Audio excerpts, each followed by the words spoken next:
Halo teman-teman, perkenalkan nama saya Wahidin Ramadan dari kelas 7 1.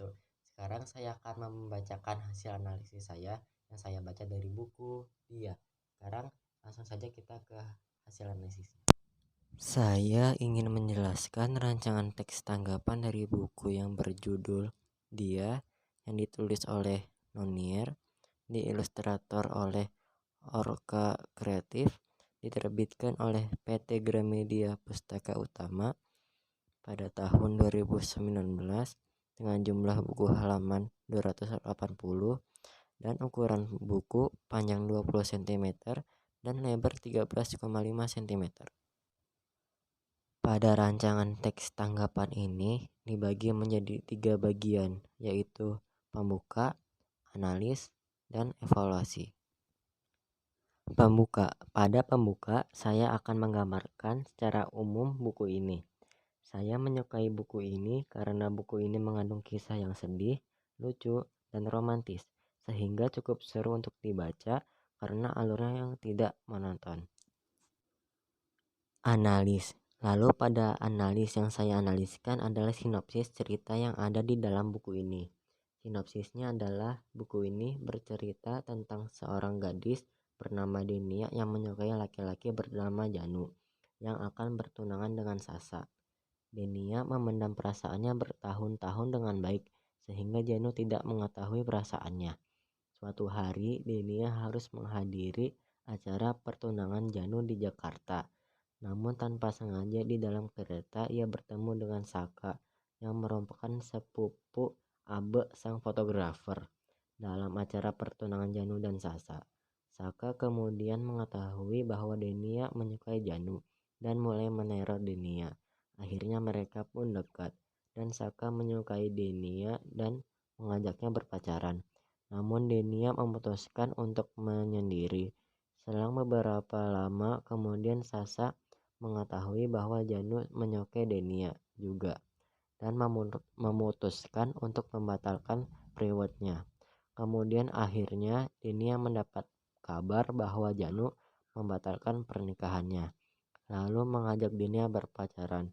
Namun Denia lebih memilih Saka. Lalu tema yang diangkat dari cerita ini adalah cinta segi empat antara Denia, Saka, Janu, dan Sasa. Kemudian kesan-kesan saya terhadap tokoh cerita adalah para tokohnya memiliki karakter masing-masing. Denia digambarkan sesosok gadis yang sabar dalam menyimpan perasaannya dan tangguh karena mau bekerja di saat liburan semesternya.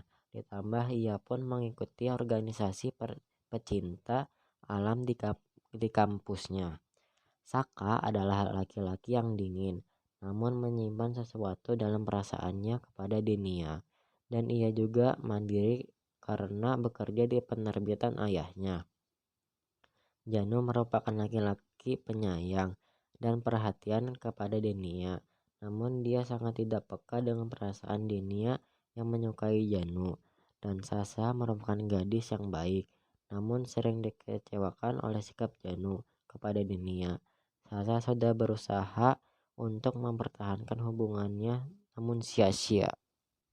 Kemudian alur ceritanya menarik bagi saya karena selain menunjukkan nuansa romantis, namun juga ada sedih, kecewa, dan lucu, sehingga tidak membosankan.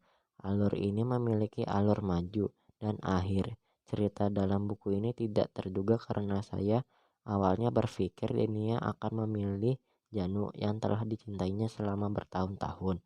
Namun ternyata Denia justru memilih Saka. Lalu putusnya hubungan Janu dan Sasa pun juga tidak terduga. Evaluasi. Di dalam evaluasi ini saya memberikan pendapat bahwa buku ini cocok dibaca oleh remaja dan dewasa karena akan sangat relate dengan kehidupan pembaca terkait dengan usianya yang sudah pubertas dan sudah merasakan fase romansa dalam kehidupannya. Buku ini pun cocok dinikmati saat pembaca memiliki waktu luang seperti saat sore hari atau malam hari, karena ceritanya yang seru, akan membuat pembaca mau membaca novel ini dengan waktu yang lama. Nah, itu dia videonya teman-teman. Terima kasih telah menonton video saya.